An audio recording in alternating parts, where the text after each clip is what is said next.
দেবীগঞ্জ সংবাদের চতুর্থ বর্ষপূর্তি উদযাপন। পঞ্চগড়ের দেবীগঞ্জে অনলাইন সংবাদ মাধ্যম দেবীগঞ্জ সংবাদ এর চতুর্থ বর্ষপূর্তি উদযাপন করা হয়েছে। আলোচনা সভা, কেক কাটা এবং নানা আয়োজনের মধ্য দিয়ে দিনটি উদযাপন করা হয়।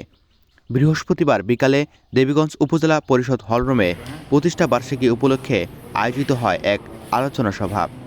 অনুষ্ঠানে সভাপতিত্ব করেন দেবীগঞ্জ প্রেস ক্লাবের সাধারণ সম্পাদক জাকির হোসেন কবির রাজু। দেবীগঞ্জ সংবাদের নির্বাহী সম্পাদক সিরাতুল মুস্তাকিমের সঞ্চালনায় অনুষ্ঠানে বক্তব্য দেন বিভিন্ন শ্রেণী পেশার অতিথিরা।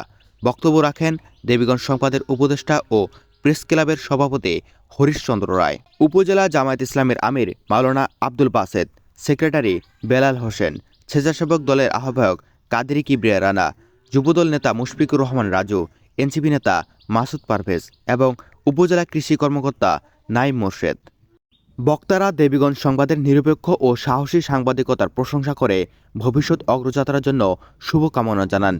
আলোচনা শেষে উপস্থিত অতিথিদের সঙ্গে কেক কেটে উদযাপন করা হয় প্রতিষ্ঠা বার্ষিকীর আনন্দঘন মুহূর্ত। অনুষ্ঠানে স্থানীয় সাংবাদিক, সুশীল সমাজের প্রতিনিধি, সরকারি কর্মকর্তা এবং রাজনৈতিক নেতাকর্মীরা অংশ নেন। প্রতিষ্ঠা লগ্ন থেকে তরুণ সাংবাদিকদের মাধ্যমে নিয়মিত, দ্রুত ও নির্ভরযোগ্য সংবাদ পরিবেশন করে আসছে দেবীগঞ্জ সংবাদ। 4 বছরের এই পথ চলায় এটি এখন হয়ে উঠেছে দেবীগঞ্জের একটি বিশ্বস্ত গণমাধ্যম।